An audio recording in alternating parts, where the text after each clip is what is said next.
The night skies above Earth had always been familiar. Satellites glimmered like tiny dots, space stations orbited quietly, and shooting stars streaked across the darkness. But on this night, something different appeared, dot high above the Pacific Ocean. A massive vessel broke through the black void. It was not human-made. Its design was smooth and organic, glowing with faint silver lights. It moved with a quiet grace that seemed almost alive. For the first time in history, humanity looked up and saw undeniable proof. They were not alone. All across the world, observatories went silent. Military bases sounded alarms. News channels filled their screens with shaky images of the strange craft. People in cities and villages stood in the streets pointing to the heavens with awe and fear. Governments panicked. Was this the beginning of an invasion? Was Earth prepared for war? Fighter jets scrambled into the sky, warships gathered in the oceans, and satellites locked their sensors onto the vessel.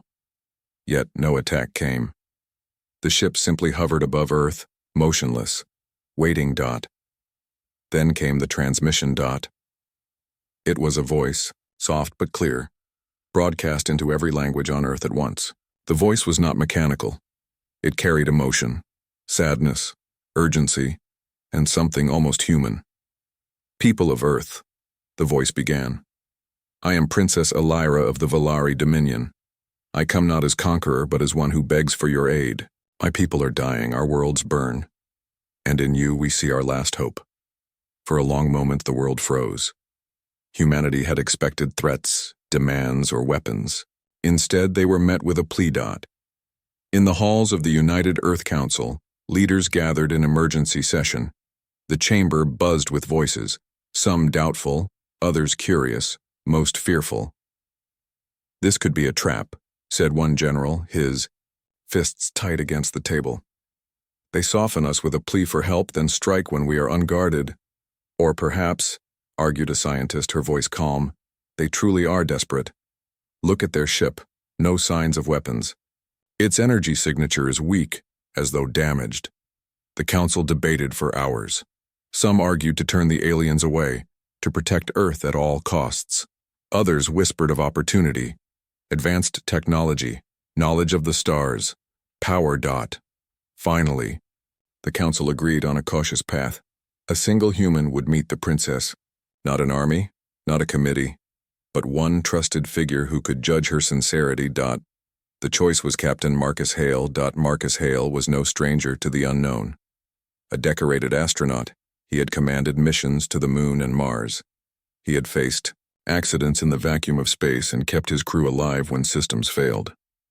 He was known not for strength or brilliance, but for his calm under pressure, and his ability to see truth in chaos. When the council approached him, Marcus listened silently. You want me to meet an alien princess? He said slowly. Yes, replied the council chair. Alone. You will board their ship, hear their plea, and return with judgment.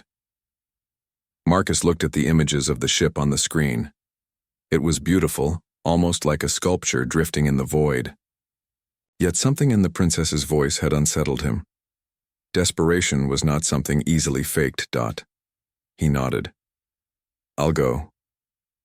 The journey began at dawn. A small shuttle carried Marcus into orbit, guided not by human hands, but by the beacon of the alien craft. As he approached, he saw details more clearly. The surface shimmered like liquid metal, but sections appeared scarred, as if struck by weapons fire. The shuttle docked.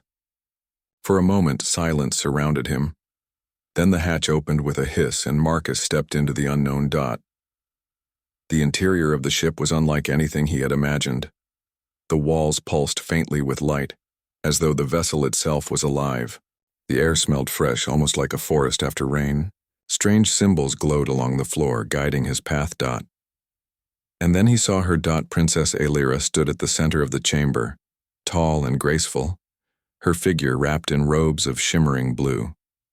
Her skin carried a faint silver hue, and her eyes glowed softly like stars reflected in water. Yet despite her alien form, her expression was deeply familiar, worn with worry and hope. Captain Hale, she said, her voice matching the one heard across Earth. "Thank you for coming. I know the risk you take." Marcus studied her carefully. She seemed fragile, almost delicate, but her posture carried dignity. He remembered the Council's warnings. Do not trust too quickly. Do not reveal Earth's secrets. "You say your people are dying," he said. "Why us? Why Earth?" Alira lowered her gaze. For a moment, silence filled the chamber. Then she spoke, her words heavy with sorrow. "Because you endure," she said simply. "We have watched you from afar. Though your technology is young, your spirit is unbroken. My people had everything, machines, knowledge, power, but we lost the will to fight. When the enemy came, we collapsed. But you, humans, you rise. Even when the universe strikes you down. That is what we lack. That is why I beg for your aid." Marcus felt a chill. Her words did not sound like strategy or manipulation. They sounded like truth. Back on Earth, the world waited. Broadcast stations replayed the first message endlessly. Children asked their parents if aliens were real. Soldiers stared at the sky, unsure whether to fear or to hope. Inside the alien ship, Marcus asked question after question. Who was this enemy? Why had they not come to Earth yet? What did Alira truly seek? Her answers were grim. The Valari had ruled many worlds, but they grew dependent on their creations. When a predatory race known as the Kharid invaded, the Valari, machines failed. Entire colonies burned, fleets scattered, billions were lost.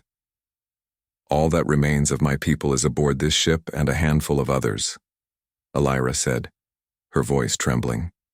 If we cannot learn to endure as you do, then we will vanish from the stars. Marcus looked around the chamber. He imagined her people hiding in the vessel's lower decks, brilliant but powerless. He thought of Earth, divided but alive, struggling through every disaster it faced. For the first time, he wondered if humanity truly had something unique to give. Still, doubt lingered. If I return to my people with your story, he said, many will not believe you. They will see only danger. Alira met his eyes. Then let them see me not as a ruler but as a voice. I will stand before them myself, if that is what it takes. Her courage struck him. Though fragile, though desperate, she was willing to risk everything. Marcus finally spoke. I'll return with your message, but know this, humanity will not be easy to win. We are cautious, stubborn, and divided. Alira gave the faintest smile. Perhaps that is your strength. When Marcus returned to Earth, the council awaited him. Cameras flashed, questions flew, and the world leaned forward for his answer. He did not speak of technology or riches or threats. He spoke of her plea. He spoke of her people's weakness and of humanity's strength. I cannot promise they are harmless, Marcus said, but I believe the princess is sincere. She does not ask us to fight her war. She asks us to teach her people how to survive. She asks us to share the one thing we carry that they do not: hope. The chamber fell silent. Outside, billions of humans waited for the decision that would change history. For the first time, Earth had been asked to become the teacher of another civilization. And above, the alien ship drifted like a lonely star, holding within it the desperate future of a princess who had placed all her trust in humanity. The great chamber of the United Earth Council had never felt so heavy with silence. The leaders sat in a wide circle, their eyes fixed on Captain Marcus Hale. He had returned from the alien ship only hours ago, and now his words carried the weight of two civilizations. She is not a conqueror, Marcus repeated. She is desperate. Her people are dying, and they believe humanity has something they lack. She did not demand our armies. She asked us to show them how to endure. The council members shifted uneasily. Some faces softened with curiosity, others hardened with suspicion. This is dangerous, one leader declared. If we trust her, we risk exposing Earth to a threat we cannot measure. If we refuse, we may be turning away a chance to gain knowledge beyond our dreams. The chamber erupted in debate. Some argued for caution, some for boldness. Others whispered of technology, star, drives, medicine, weapons that could be learned from the Valari. But Marcus knew they were missing the heart of the matter. He spoke again, more firmly. You must understand. Her people had everything, machines, knowledge, power, yet they fell because they lost something simple, the will to fight for survival. That is what she believes we have. That is what she asks us to share. The room grew quiet again. Leaders exchanged glances. Finally, the council chair spoke. Then let us hear the princess herself. The next day, for the first time in history, an alien princess addressed the people of Earth directly. Her image appeared on every screen across the planet. Cities, villages, homes, and schools went still as her silver figure stood beneath the glowing lights of her ship. Her voice was calm, but her eyes carried sorrow.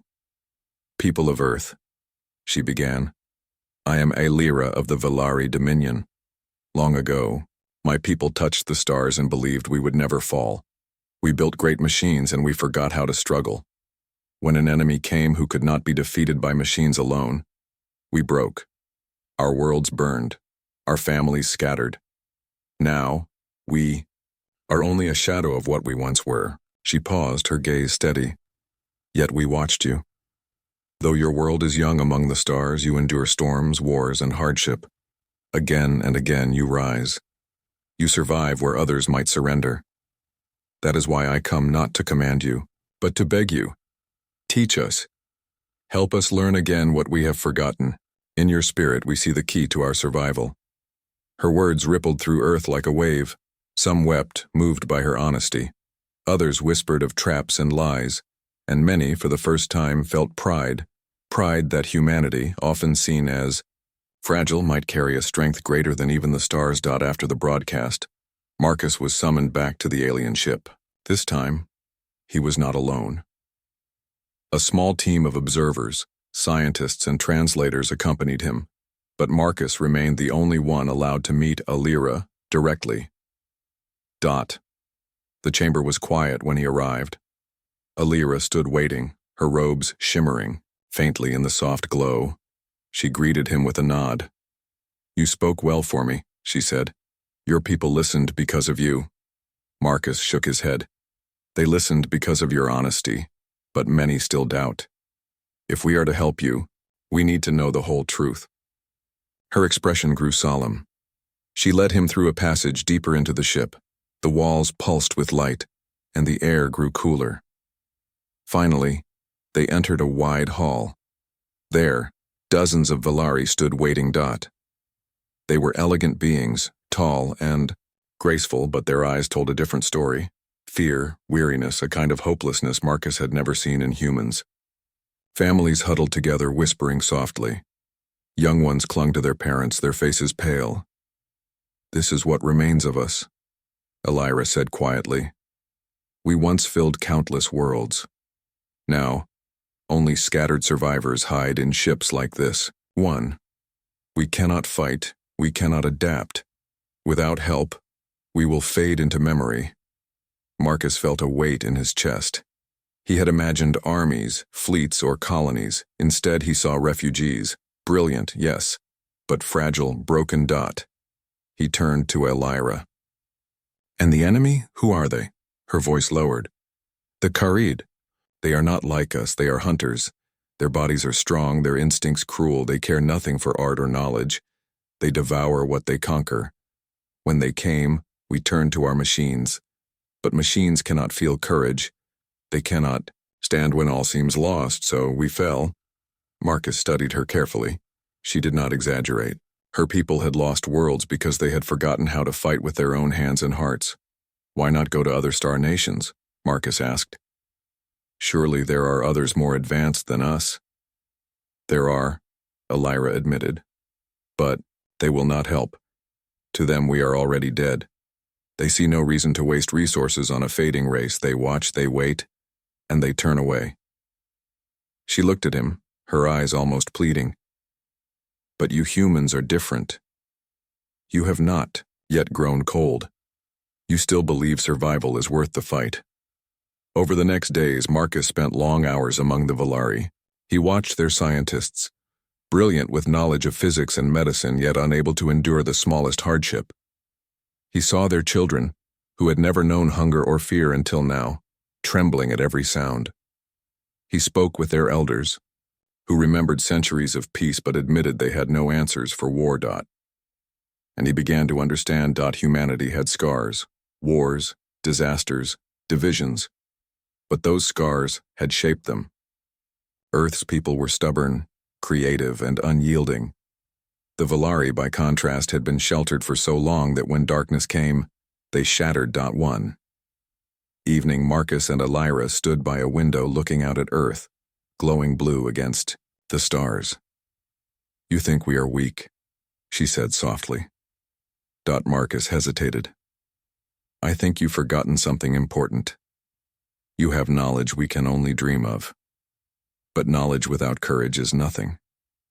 What makes humans dangerous isn't our weapons. It's our refusal to give up." Elira studied him. "Can that be taught?" He turned to face her. "Yes, but it won't be easy, and it won't happen overnight. If your people truly want to learn, they must be willing to suffer, to fail, and to rise again." She was silent for a moment, then nodded slowly. "Then, I will suffer with them. If my people must change, I will change first."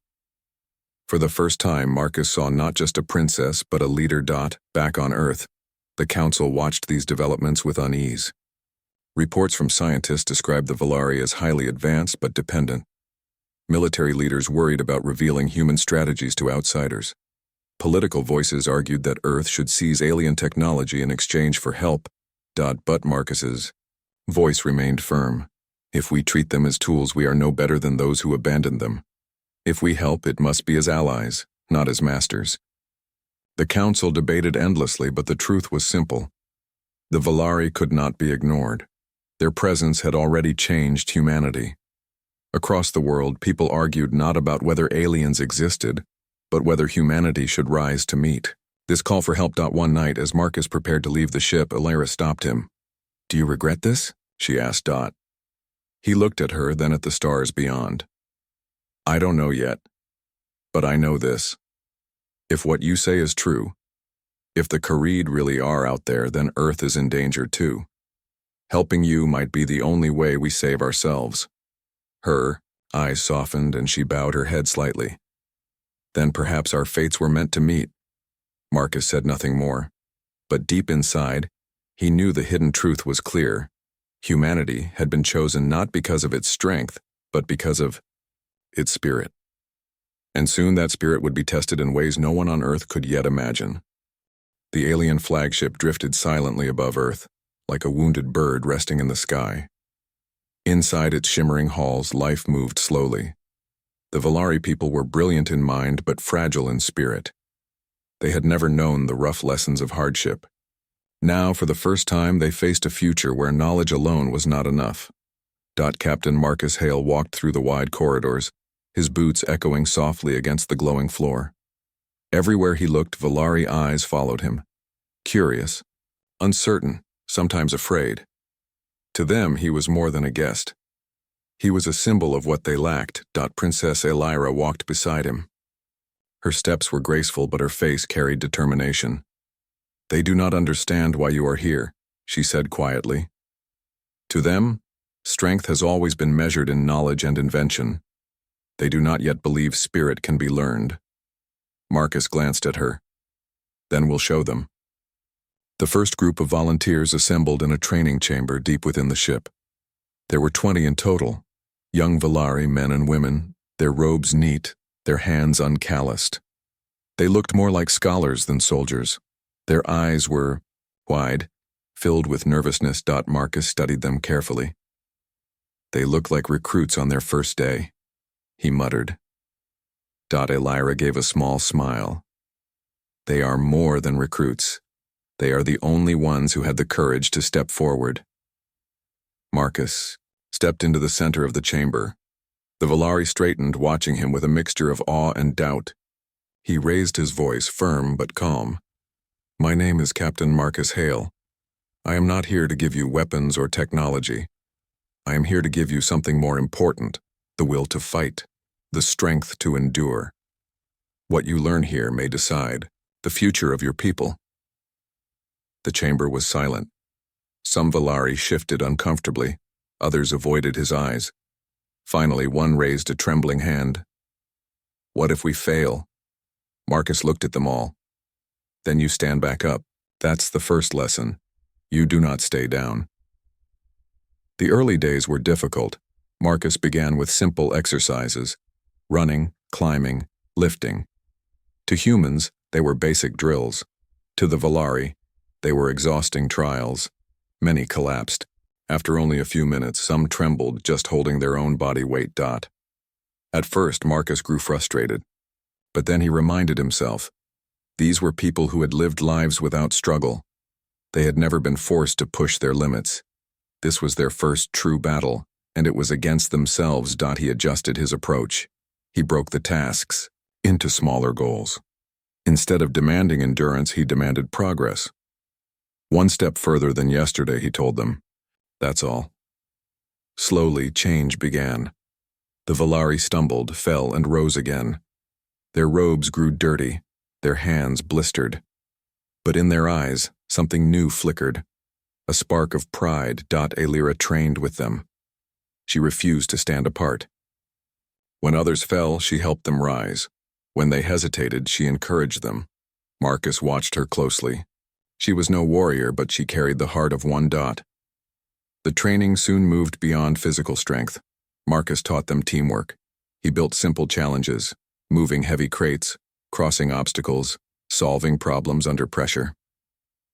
At first, the Valari tried to act alone, each one relying only on personal skill. They failed again and again. Then Marcus gathered them together. Listen carefully. You cannot survive alone. Alone, you are fragile. Together, you are strong. The moment you trust each other, you will begin to win. The next challenge, they worked side by side. Voices called out, hands reached forward, and slowly they succeeded. Their cheers echoed through the chamber, strange and bright. For the first time, they believed. Outside the training hall, not everyone approved. Many Valari elders watched, with disapproval. This is foolish, one said. We are thinkers, not fighters. We should be rebuilding machines, not exhausting ourselves with human games. Another replied, perhaps the princess wastes her time. No one can change what we are. But others whispered differently. Look at them. They are changing. Maybe there is hope after all. The ship carried rumors like fire. Some feared Marcus, calling him dangerous. Others admired him, saying he carried a strength they had never seen. Through it all, Marcus focused only on the volunteers. They were not soldiers yet, but every day they grew a little stronger, a little braver. One evening, after a long day of drills, Marcus sat alone in the chamber watching the stars through a high window. His body ached, but his mind was restless. Elira entered quietly and sat beside him. For a moment, they said nothing. Finally, she spoke. They are changing because of you. I see it in their eyes. Marcus shook his head. They're changing because they chose to. I only gave them the push. She studied him. Do you believe they can truly learn to fight the Kharid? He was silent for a long time. I believe they can learn to fight for themselves. Whether that will be enough, we'll see. Elira's gaze turned to the stars. For so long we believed knowledge was all we needed. But now I see. Without spirit, knowledge is hollow. Perhaps that is why fate brought us to you. Marcus gave a small smile. Or maybe it was just chance. Perhaps, she said softly. But I choose to believe it was more. The weeks passed, and the volunteers grew stronger. Their steps became steadier, their voices firmer. They no longer looked like scholars. They looked like people discovering their strength for the first time. One day, Marcus gathered them for a final lesson. He stood tall before them, his voice steady. You are not soldiers yet, but you are no longer helpless. Remember this. Strength is not in weapons or machines. Strength is in the heart that refuses to surrender. That is what makes you dangerous to any enemy. The volunteers stood in silence, their faces shining with determination. For the first time, Marcus saw not just fragile beings but fighters in the making.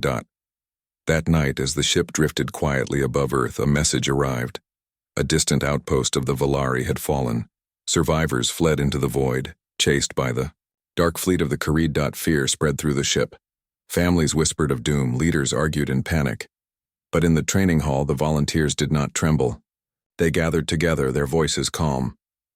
"We must be ready," one said. "We cannot wait for machines to save us," said another. Marcus listened from the shadows. His heart swelled with pride. The spark he had seen was growing into a flame. Alira joined them, her eyes bright. "We will be ready," she declared. "For the Karid, for our people, for the future." Her words rang clear through the chamber, and in that moment, Marcus knew the Valari were no longer the same people he had first met. They were beginning to remember what it meant to fight for life. And soon the enemy would test just how far they had come. The stars were calm that night, but the calm was a lie. Deep in the void beyond the Valari fleet, shadows moved with terrible precision. The Karid, a predatory race of hunters, approached silently, their ships black and jagged like the teeth of some cosmic predator. They had learned of the Valari's fragile state, and they would not stop until nothing remained. Inside the flagship, Marcus Hale felt a tension in the air. The training chamber was empty now. The volunteers rested after long days of drills. But he could sense the approaching storm. Princess Alira appeared at his side. Her face, calm before, was now drawn tight with worry. "They are close," she said. "I can feel their presence." Marcus nodded. "Then it's time. The training we did, it will be tested tonight." Alerts rang through the ship, loud and urgent. Sensors showed multiple Karid vessels approaching at high speed. The council of Valari leaders gathered in the command chamber. Panic rippled through them. "We cannot fight them," one cried. "Our people are not ready. The fleet is weak." Alira stood tall among them. "We will not surrender. The humans have shown us another way. If we fight together, we can survive." Marcus stepped forward. "I agree. Surrender is not an option, but we must fight smart. You may have advanced technology, but the Karid rely on speed and brute force. We can use strategy and surprise. That is where humans excel." The council hesitated. Strategy was foreign to them. They were used to precision, to following orders from their machines. But Alira's presence gave them courage. Slowly, they began to listen. Marcus called the volunteers to the training chamber. Their faces, now determined, reflected their new confidence. He looked at them, proud, but serious. "This is the moment you've trained for," he said. "The Karid believe you are weak. They think machines alone will win. They do not understand human will, nor the courage that comes from working together. Tonight, we show them the difference." The volunteers nodded, gripping their training tools, ready for what was to come. The Karid attacked without warning. Their black ships sliced through space like predators, firing energy beams at the Valari vessels. Explosions erupted, tearing through the outer defenses. Panic flared among the civilians. Many had never experienced real danger. Marcus moved swiftly, coordinating defenses. "Do not fight them directly," he shouted. "Use their expectations against them. Lead them into traps. Force them to make mistakes." The volunteers executed their first real orders. Using corridors and magnetic traps, they redirected the enemy, cutting off smaller Karid ships from the main fleet. They stumbled at first, but Marcus guided them, pointing out weak spots in the Karid formations. Alira fought alongside them, her movements precise and daring. She fired energy pulses, but more importantly, she encouraged her people. Where fear threatened to paralyze, her courage lit a path forward. Hours passed in a blur of action. Explosions shook the ship, alarms blared, and the lights flickered. Many Valari faltered, their old habits of fear and reliance returning. But each time Marcus reminded them, "Stand together, do not give up." The volunteers began to think like humans. They improvised. When a corridor collapsed, they found another route. When a Kharid ship cut off communications, they used signals Marcus had taught them. Slowly, a new rhythm emerged, humans and Valari working as one dot. Marcus felt a surge of pride. The fragile, hesitant Valari he had first met were now starting to fight like a team dot in the control room. Elira's eyes scanned the battlefield. One of the outer ships had been destroyed, and debris floated dangerously near her own vessel. "Marcus," she said urgently, "they are trying to divide us. If we cannot regroup, the flagship will fall."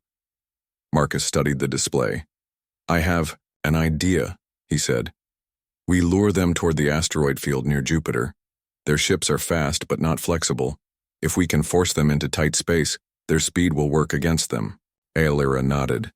"Do it. We have no other choice." The fleet shifted following Marcus's guidance. The Kharid pursued, confident that the Valari were easy prey. They did not anticipate human cunning. As the fleet entered the asteroid field, chaos erupted. The Kharid ships collided with floating rocks, scrambling their formations. Marcus's volunteers, now experienced enough to act without hesitation, fired coordinated energy pulses, damaging the enemy ships and cutting off reinforcements. Elira moved among the volunteers, offering encouragement and practical help. Even the oldest Valari, who had doubted Marcus's methods, were now learning to improvise, to fight for their own survival. The Kharid, for the first time, faced resistance. They could not predict. Their advantage in speed and firepower became a liability. Trapped in the asteroid field, they struggled to maneuver. Hours turned into night in space. The flagship rocked from impacts, but the combined forces of humans and Valari held. Volunteers ran messages, operated energy shields, and repaired minor damage on the fly. Marcus coordinated every move, calm and decisive. The Kharid fleet, frustrated and disorganized, began to retreat. The surviving ships fled into deep space, wounded and demoralized. For the first time, the Valari realized that survival was possible, even against a foe that had seemed invincible. When the battle ended, the chamber was filled with silence. Dust from the fight floated in the air, and smoke from damaged engines curled along the ceiling. Volunteers and soldiers alike stood panting, covered in debris, but alive. Elira turned to Marcus, her eyes bright with gratitude. "You have given my people hope," she said, "not just with strategy but with courage. You showed them what it means to fight for their own lives." Marcus shook his head. "You did the work. You and your people, I only guided them." One of the young volunteers stepped forward, trembling but proud. I never thought I could do this. I never thought I could stand when everything seemed lost. But now I see. I can fight. We can fight." Elira smiled, placing a hand on the volunteer's shoulder. "And that is only the beginning." In the aftermath, the Valari fleet began to understand a new truth. Survival did not come from machines or technology alone. It came from courage, unity, and the willingness to act even when the outcome was uncertain. Marcus walked through the ship, observing the volunteers repairing, organizing, and helping one another. Their movements were still clumsy compared to trained human soldiers, but their determination was unmistakable. "Tomorrow," Marcus said quietly to Elira, "we begin teaching them more than survival. We teach them strategy, communication, and leadership. The Kharid will return, and when they do, we must be ready." Elira nodded. "And when they return, we will be ready. Together." That night, Marcus looked out the viewport at Earth far below, glowing softly like a blue jewel. He felt a strange mixture of pride and caution. Humanity had taught these aliens much already, but the real test was not over. The Kharid would strike again, and next time, they might come stronger. Yet, for the first time, he believed in the Valari. Fragile though they had begun to learn what humans had always known. That true strength was measured not in power, but in the refusal to surrender. And as the flagship floated quietly above the planet, Marcus realized that this alliance, human and Valari, teacher and student, could become a force that even the Kharid could not ignore. The battle had been won. But the war for survival was only just beginning. The Valari flagship floated quietly above Earth, scarred but intact. The battle against the Kharid had ended, for now. But its echoes lingered. Fires had been extinguished, alarms silenced, yet the fear in the eyes of the Valari volunteers remained. Marcus Hale walked the corridors, observing the aftermath. The volunteers, once fragile and hesitant, moved with a new confidence. They carried supplies, repaired machinery, and helped civilians. Every action was deliberate, every glance sharp. Marcus felt pride swell in his chest.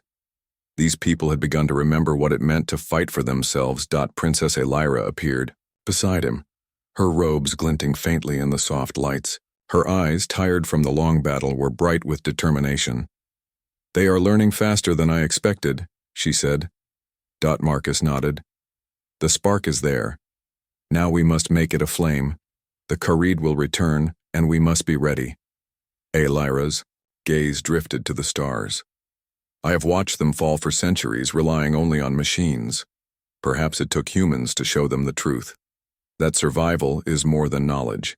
It is will, courage, and unity." The training resumed immediately. Marcus divided the volunteers into teams, each practicing not just physical skills, but strategy, problem-solving, and leadership. They ran simulations of Kharid attacks, learning to think quickly under pressure. The younger Valari, once timid and cautious, now led others in drills.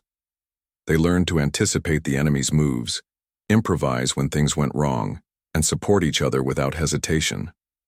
Their mistakes still came, but each failure was followed by determination to improve. Marcus noticed a remarkable change. The Valari had begun to think like humans, in a way that combined logic with courage. They were not simply following orders. They were learning to take responsibility for their own survival. One afternoon, Marcus gathered the volunteers in the central chamber. Elira joined him, standing tall before her people. "You have come far," Marcus said. "You are stronger, smarter, and braver than you were when we began. But strength is not enough. You must believe in yourselves and in each other. That is what will make you truly dangerous to the Kharid." Elira stepped forward, her voice steady.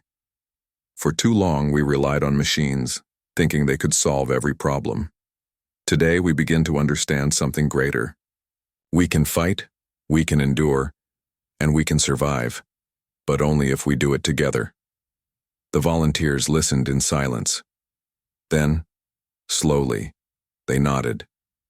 Determination shone in their eyes. For the first time, they were not just survivors. They were a people ready to reclaim their place among the stars. News came from the outlying Valari ships. The Kharid had regrouped and were advancing again. Their numbers were greater than before and their intent unmistakable. Panic threatened to spread, but Marcus and Elira acted swiftly. "This is not a moment to fear," Marcus said firmly. "This is the moment to prove what we have learned. You are ready. You know how to fight together. Now we will show the Kharid that the Valari are not weak." Elira nodded. "And we are not alone. Humanity stands with us." The alliance was clear. Humans and Valari would face the enemy together, combining ingenuity, courage, and determination. The battle began with the Kharid fleet approaching the outer defenses. The Valari ships, now organized differently, used Marcus's strategies to move unpredictably. Volunteers coordinated firepower, manipulated energy shields, and set traps. Every action reflected lessons learned from humans' unconventional thinking. The Kharid were surprised. Their precision and speed, once overwhelming, were now disadvantages. The Valari and humans anticipated their movements, forcing them into tight spaces, separating their forces, and striking with timing they could not counter. Elira commanded alongside her people. She was no longer a princess afraid for her subjects. She was a leader who inspired them to fight. Marcus watched her, realizing that her courage had become a beacon, guiding a whole civilization to hope. Hours passed, and the tide of battle began to shift. The Kharid fleet faltered under the combined strategy. Volunteers who had trembled at the first drills now executed complex maneuvers with precision. Every act of bravery, every careful decision, reinforced the lesson. Spirit could triumph over fear, even against a powerful enemy. The flagship, once threatened, became a hub of coordination. Marcus and Elira moved among the volunteers, giving instructions, encouragement, and reassurance.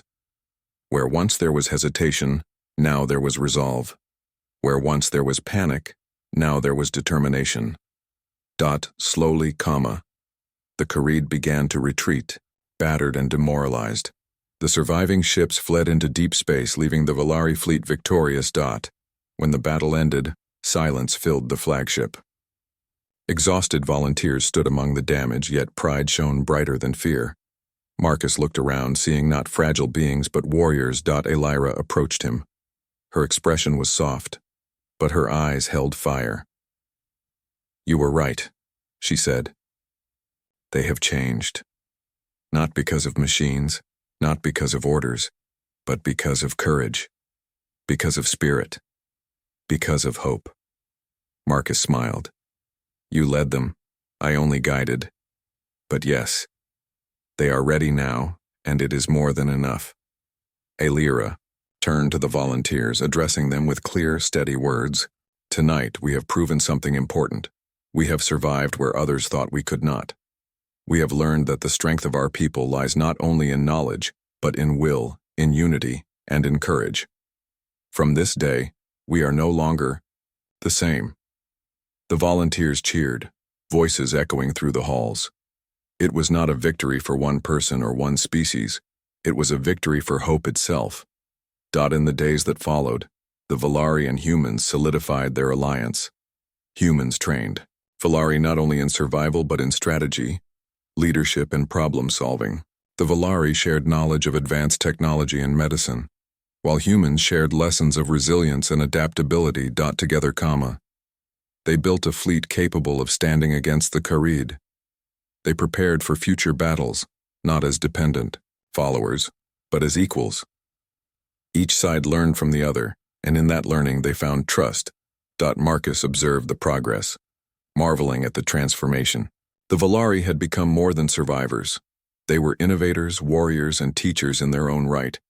And humanity had gained allies who would stand beside them among the stars.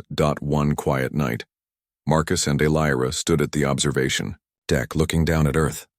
The planet glowed softly, a reminder of where humans had come from and what they had endured.